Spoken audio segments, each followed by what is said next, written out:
This call is being recorded. All right. Hey, this is Coach 100K helping you make six figures in this industry. So excited to have you on the call once again this morning to another day of learning and increased earning. My God, what a great time we're having here at Shop Fremont and the Uplift Movement. We thank God for you. Listen, we get ready to learn some more today, and I want to give him all the time he possibly needs this morning. He's a plethora of information. I'm telling you, he's a breakthrough specialist, my friend, my brother like no other. And I really have a ton of respect for him because, you know, they talk about people being the hardest working people in show business. Well, my friend, this is the hardest working man in relationship marketing. I'm telling you, he definitely knows how to connect people. But once he gets them there, he doesn't leave them by themselves. He helps them in so many ways to break through what seems to be insurmountable to them previously. So help me welcome to the call, breakthrough specialist, author, global, world-renowned speaker and motivational empowerment speaker, breakthrough speaker. Dr. Breakthrough, it's breakthrough time. Shark. Well, Shark, thank you very much, Coach 100K. Again, your life mandate to empower 100,000 families to experience the six-figure lifestyle, and appreciate all that you're doing. So, folks, first of all, let me say this. I need everybody on the line right now. Everybody, listen to me. Send a text to somebody who's not on this call. Do a quick Facebook post. Do an Insta, whatever, Gram, Twitter, whatever you got. But we're going to have Dr. Chipman come back and speak in just a few moments. So I'm going to give you my November declaration, and I'll have Nadia put it up on the website, free breakthrough presentation by the end of the day. But I'm going to give that to you. But I want you right now to start texting, get people on this call. Dr. Paul Chipman has a very special message. I'm bringing him back to do that this morning. And anybody that's in the Richmond, Virginia, Baltimore area, he's got a seminar tomorrow on his Think Right, Live Right. His book is just so powerful that everybody deserves to have. And so tell folks, get on this call. So here we go, my friend. Let's embark upon this incredible journey together. What do you say? I'm making my November a notable November because I'm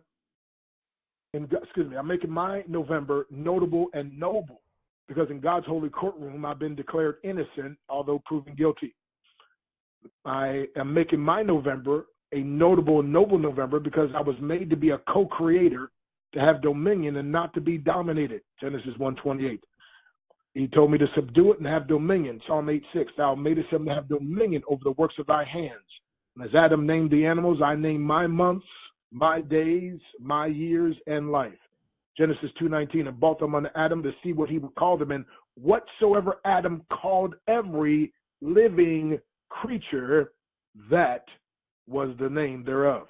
I'm making my November notable and noble because you, Lord, will work through me to make my words flesh, just as the original word became flesh in John 1:14. The word was made flesh and dwelt among us, and we beheld his glory. I'm making my November notable and noble because I'm exercising courage to conceive in spite of me, boldness to believe because of thee, and I'm taking action to achieve so others can see. I'm making my November notable and noble because I'm committed to passionately proclaiming and persistently practicing Mark 11:23.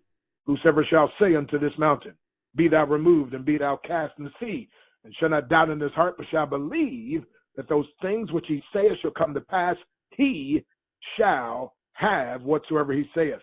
Joshua 1:8, the last part of that verse says, then thou shalt make thy way prosperous, then thou shalt have good success.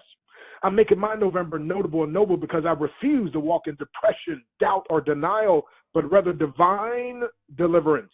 I'm making my November notable and noble because I'm focused on growing through whatever I go through, so I will ensure my breakthrough. Isaiah 54:3, for thou shalt break forth on the right hand and the left. I'm making my November notable and noble because I choose to invest my time in finding and fueling potential in others, myself, and situations instead of spending time finding fault. Mark 7:3, they found fault. The Proverbs 27:21 is a finding pot to silver and the furnace to gold. So is a man to his praise. I'm making my November notable and noble because I walk in divine favor. Thus I can expect and will experience sudden spiritual, physical, relational, emotional, intellectual, business, and or financial breakthroughs. Again, Isaiah 54:3, for thou shalt break forth. Psalm 5:12, with favor wilt thou compass him as with a shield. I'm making my November notable and noble because I'm paying attention to the subtle clues, and I will take the proper cues that will keep me from suffering the consequences. However, if I fail, my God has, and in fact is himself, the cure. Psalm 37:23 and 24, the steps of a good man are ordered by the Lord, and though he fall, he shall not be utterly cast down, for the Lord upholdeth him with his hand.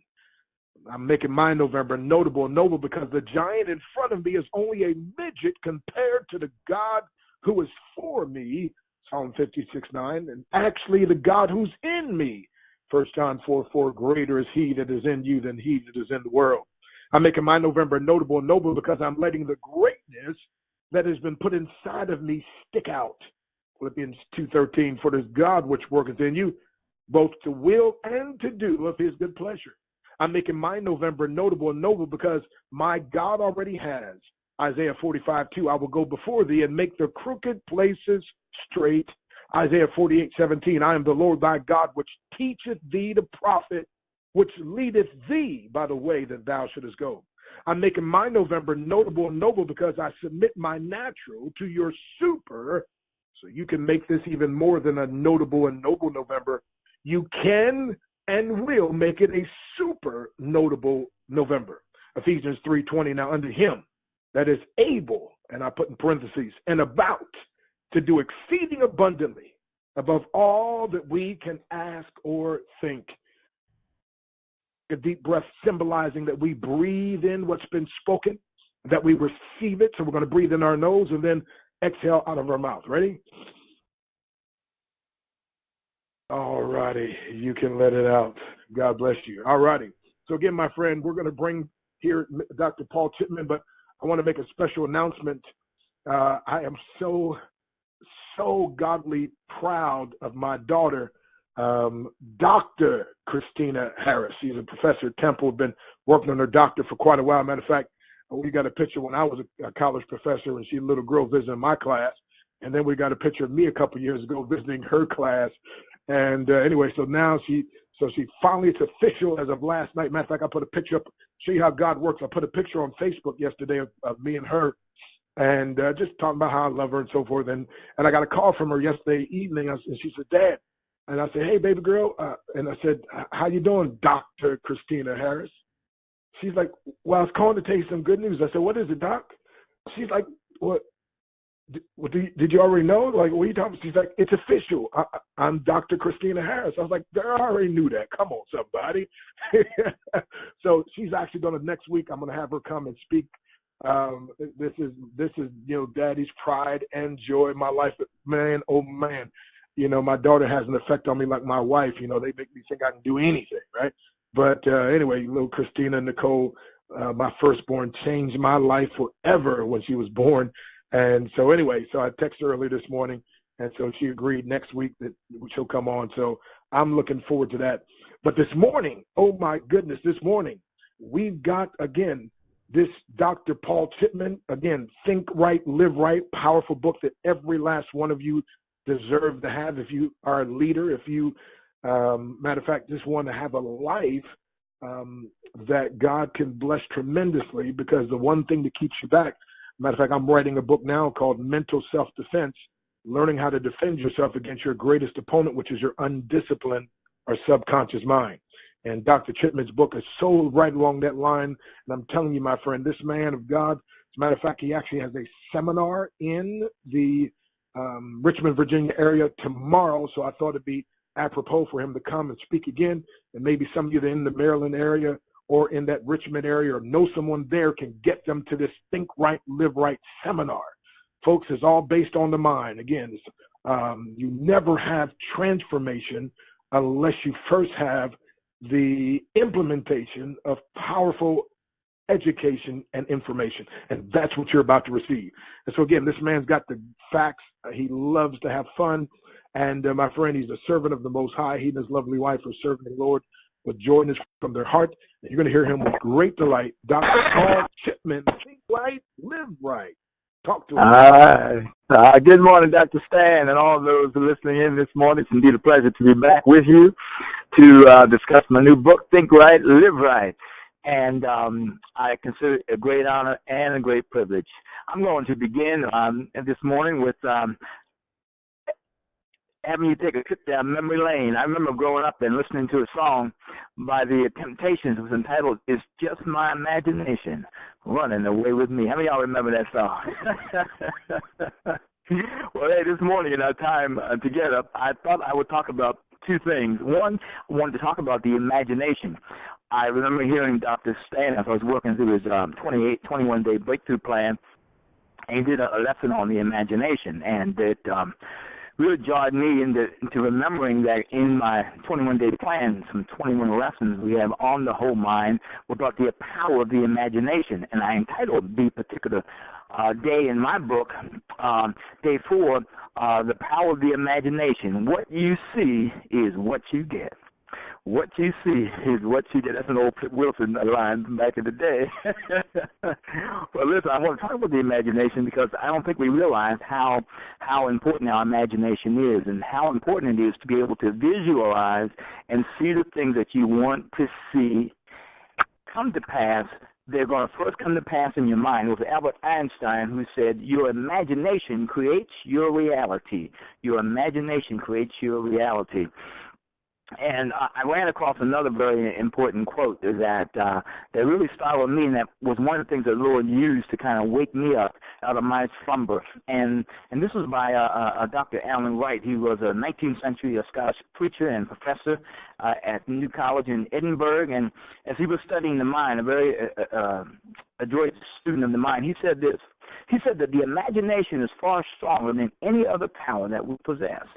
And psychologists tell us that on occasion, when the will and the imagination are in conflict, the imagination always wins. Let me say the last part again. Psychologists tell us that on occasion, when the will and the imagination are in conflict, the imagination always wins. And what he's telling us there, and that is this. When you have a will to do something, but you are entertaining mental pictures of you failing, mental pictures of you not succeeding, that your imagination will win out over your will. Now, that's a very important concept because of the fact many times as leaders, and we're all leaders in some way, shape, or form. Now, and so what happens is many times we as leaders, we can have this public persona, but at the same time, these private fears.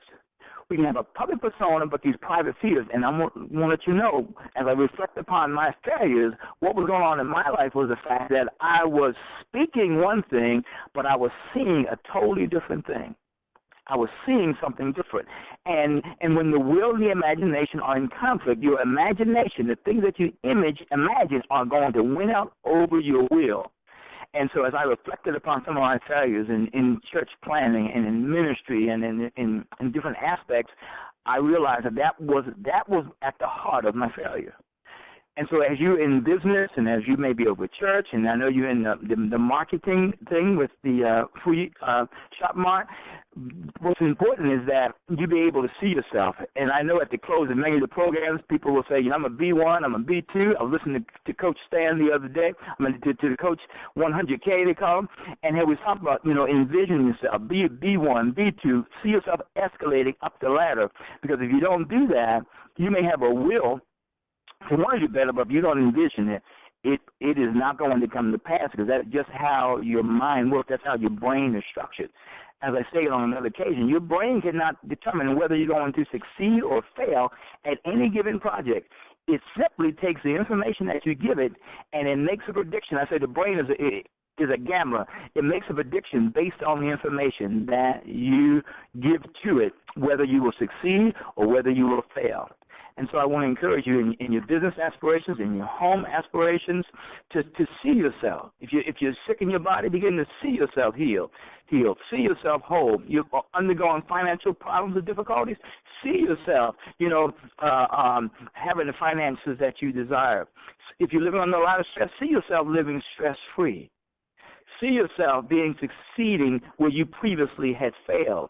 And see yourself accepting the challenges with grace and perseverance. And we know this from athletes, studying athletes, that many times athletes will begin, before they even engage in a basketball game or in a tennis match, they will envision how that scenario will be played out, how that game will be played out in their mind before they ever step out on the court. And statistics show that those athletes who see themselves successful, see themselves winning, in the end, a higher percentage that they win more so than they lose. And I just want to encourage you today that you may be willing and desiring certain things, but if you're not putting the right mental pictures into your mind, you are going to oftentimes experience defeat, experience failure in given areas, okay? And so that was one of the things that I just wanted to kind of share with you today, and I discussed that in my book on Day 4, The Power of Your Imagination. And I thought about that because I realized that there are many things that you listeners and myself are envisioning in the future. And it's very important that we discipline our minds to be able to see those pictures. But now, this is the key part. It's not just seeing the pictures. You have to then attach emotion. You have to see that thing, and so it hits an emotion so that it can then give you joy, even though you have not yet experienced it yet.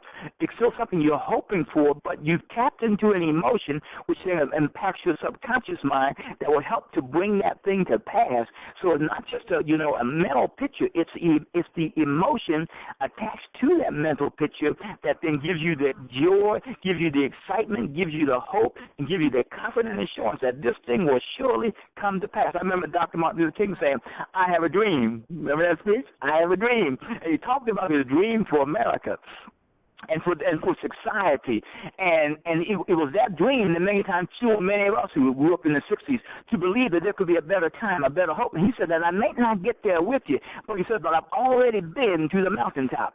So he saw it in his mind, and it gave him the motivation to withstand prejudice and bomb attacks and all sort of racist activity and be thrown in jail, but the dream propelled him forward. And I want to encourage you today to learn to use your imagination to work for you and not against you, and to continue to dream and to fulfill the dreams that you have by putting the right mental pictures in your mind. Most of the times we go to the movies, right, and we go see a movie. Now, how many of you would go see a movie that your friends whom you trust told you was a crummy movie? It said, man, movie wouldn't even get a star. I got a half a star. How many of you would go see a movie that got a half a star rating?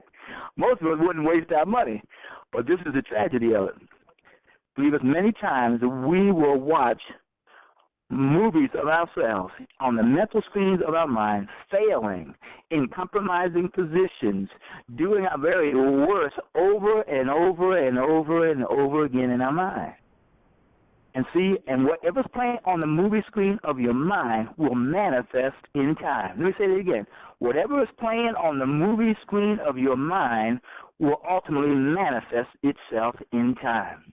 And so it's very important that we learn to harness our imagination, to see the very best, to see ourselves doing the best, see ourselves becoming the best, so that we can indeed fulfill the dreams and the aspirations that God has placed in our hearts and in our minds. And that's one of the things that I wanted to just sort of share with you today. And what we do in the 21-day plans, we showed you how to indeed do that, just by simply waking up in the morning. And when those mental images come up in your mind, you have to check them, you got to challenge them, you got to change them, and replace them with positive, God-fulfilled images in our mind.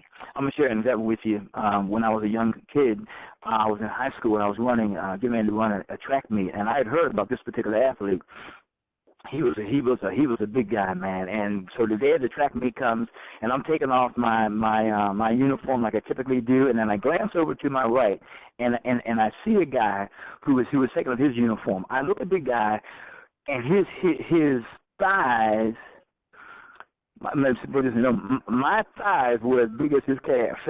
This guy was like a paragon of athleticism, man. And I looked at the guy, and at that moment, he was undefeated. I was undefeated, right? And I looked at that guy, and all of a sudden, my confidence melted like hot wax. We got up on the starting line. We were going to run the 440 meters, and we got on the starting line, and that was the last I saw that dude, man. I finished a distant second, right? So as I went home, and I began to reflect upon that, how could this guy beat me? I said, it wasn't just his athleticism, but what it was I had conceded defeat in my mind. I saw myself losing this particular guy, and that was why I had lost. And so this is what I decided to do. I said, the guy's bigger than me, he's stronger than me, and he's faster than me.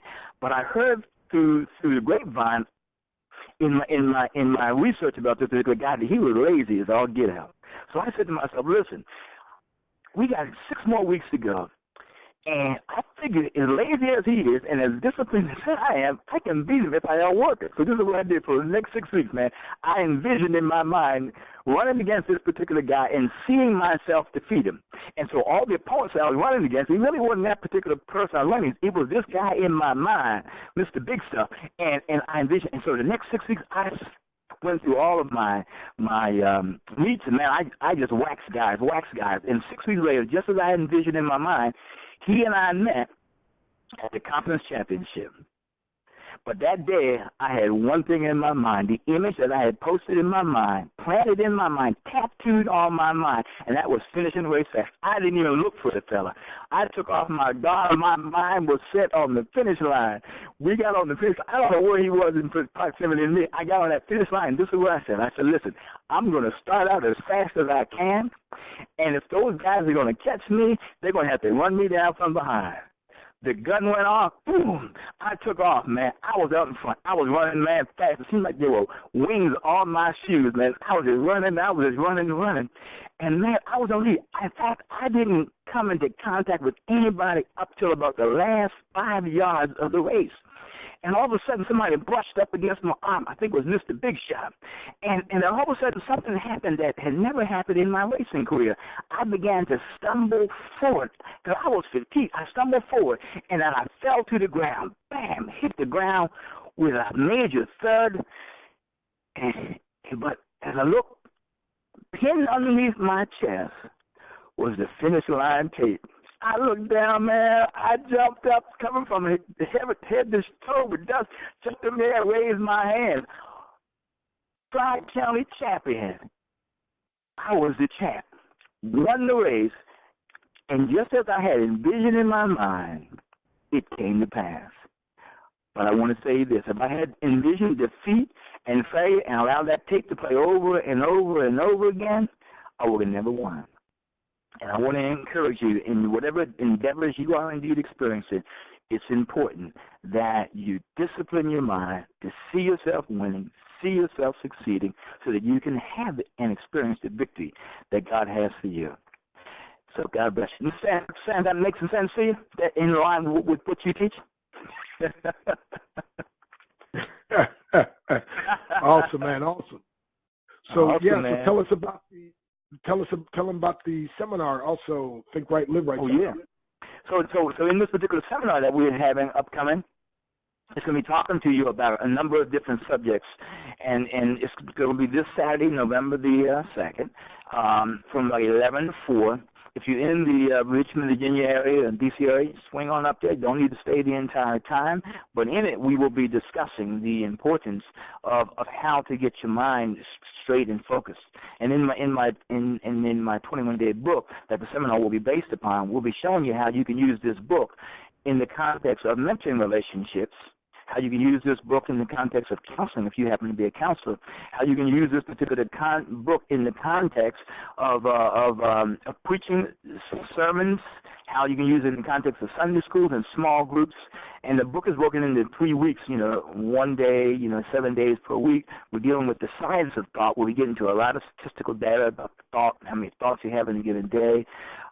We talk about then we go into week 2, the thought management. That's the check, challenge, change. That's taking captive the filthy fire we talked about, the fear of the future, the unhealthy comparisons, the regrets of the past, the self-condemning thoughts, and then temptations of all kind that would seek to plaster themselves on the mental screen of our minds to keep us in negativity and in that vortex of negativity.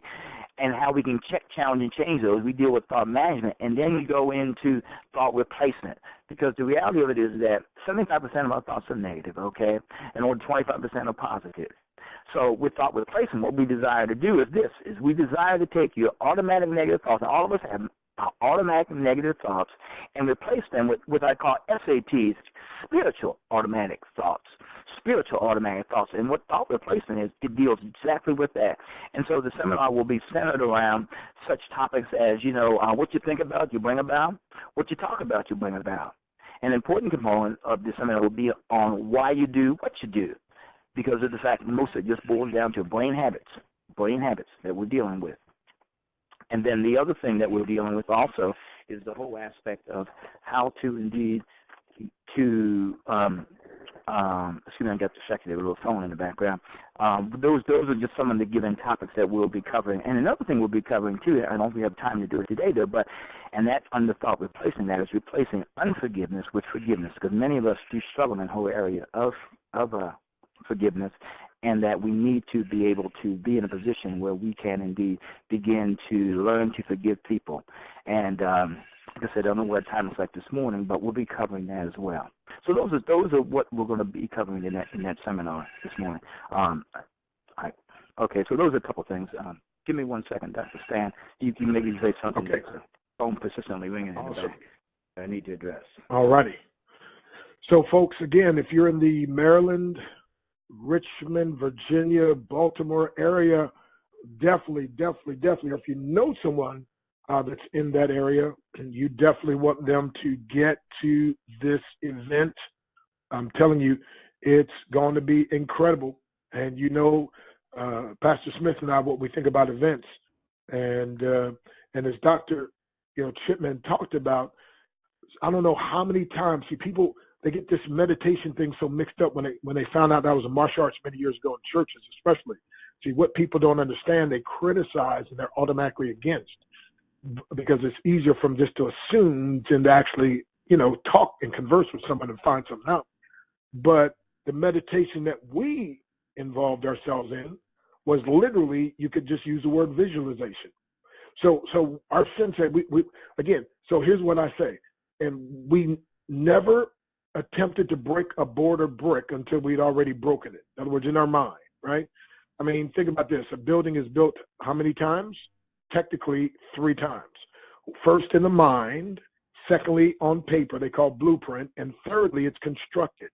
And a life has got to be that way, my friend, and the power of thought. And so many times, like as Doc mentioned, before a match, I would visualize my opponent striking at me. I would visualize me blocking. I would visualize me counterattacking and hitting him, and the judge or the referee calling the point. I would again visualize me attacking and getting the point over and over again. I would visualize them raising up my hand, me winning. I would visualize me then going on once they have all the first place winners, and the first place winners all fight against each other for a grand champion. And I would visualize myself winning the grand championship and get my hand. And over and over and over. Matter of fact, I'm looking at many grand champion trophies even now, and plaques and so forth. But the way I visualize it, literally, the more when you can visualize vividly to where you can almost see it and touch it and taste it, it literally, the brain doesn't know the difference between that which is real and that which is vividly imagined. And so that's why you have to imagine it to the point where the feelings become involved. And so now that's when you say affirmations, by the way, and declarations with passion, and you see it happening as you're saying it, oh my goodness, that's an unstoppable combination. So again, this is powerful information and absolutely apropos. Okay, for instance, like earlier this morning, even before my prayer time, I saw myself as crown 5 before my birthday, right? Which, by the way, interesting, Tom Green, the CTO, his birthday is November the 11th. John Alston, the CEO, his birthday is November 22nd. No, John Alston is 11th. Tom Green, the CTO, is the 22nd. and I'm the 23rd of November, and then my daughter's the 30th. So, but anyway, so what I'm saying is this, though. I'm saying, so you have to see that, right? You have to, you have to see yourself, and not just see it. You got to feel it. So you got to use your imagination. And see, that's one of the greatest dangers of television, by the way. It ruins a person's imagination. See, back in the day, they listened to the radio and they would read books, and you would use your imagination to see what you were reading about. And so the imagination got more and more defined and utilized. And now, my friend, it's now been put on the back burner. There's no use for imagination. And now they come up with such weird, crazy stuff that literally, without you realizing, your mind just says, why even try? I can't even compete to all these images or whatever else. No.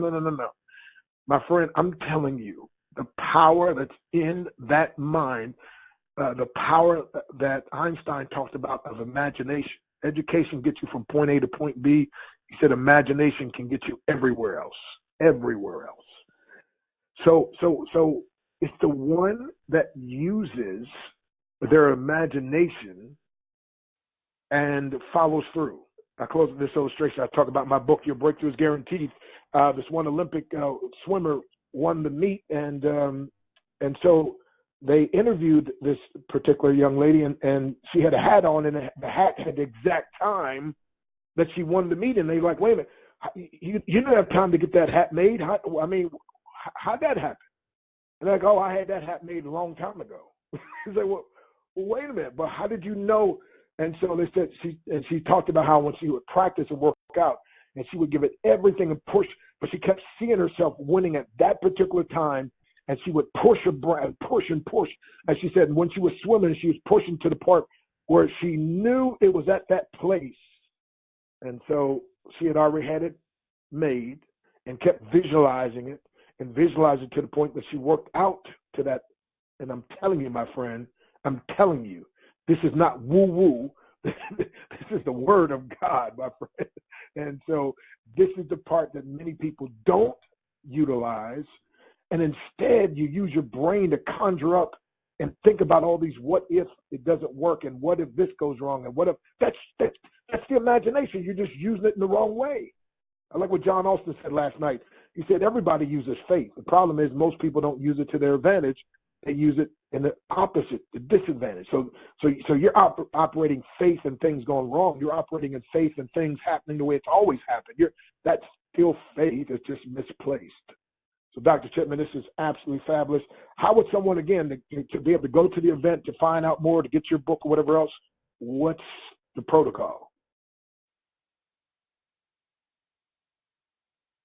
Okay, I think we might have lost him. Let's see here. Hold on one second. I think Mrs. Chipman's out there. Hold on a second. There you go.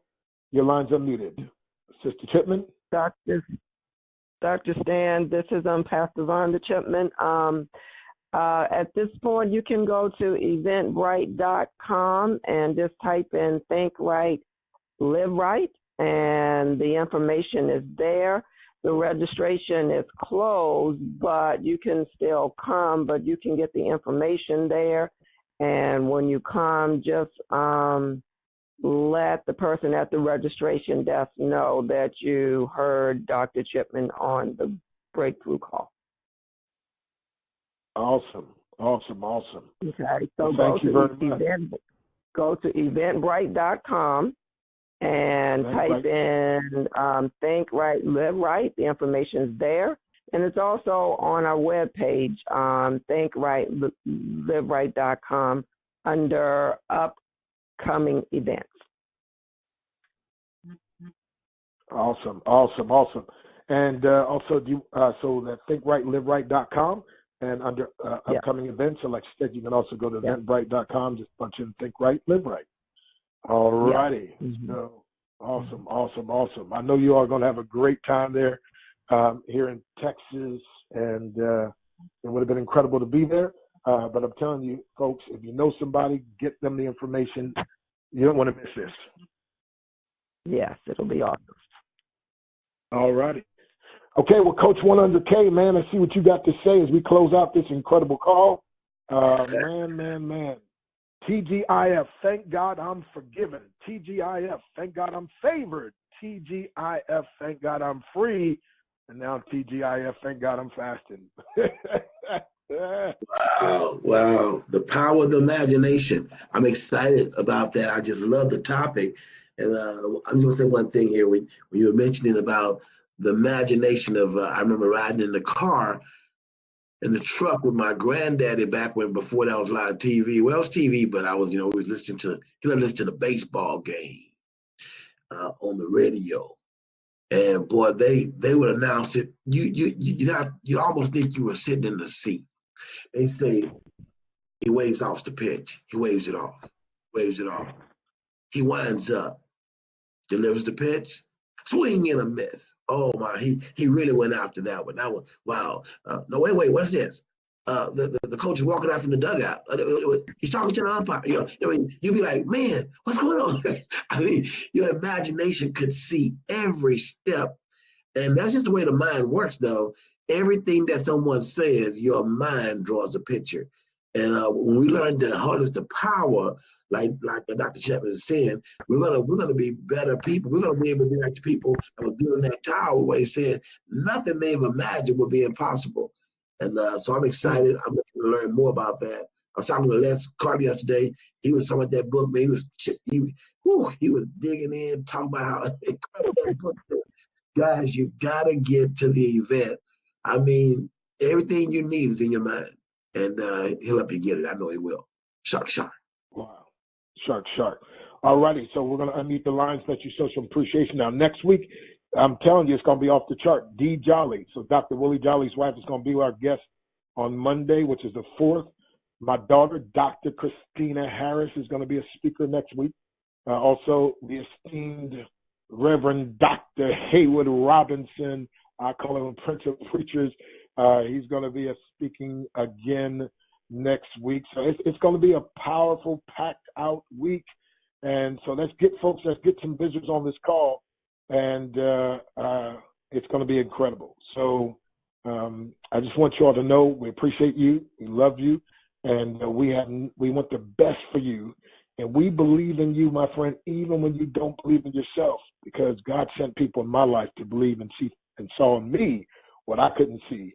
And they helped me to bring it out. So we want you to know you are blessed by the best.